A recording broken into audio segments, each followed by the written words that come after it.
Hi!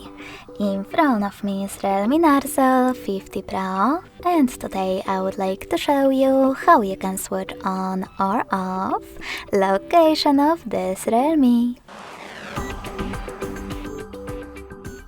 You need to begin by opening Tab menu.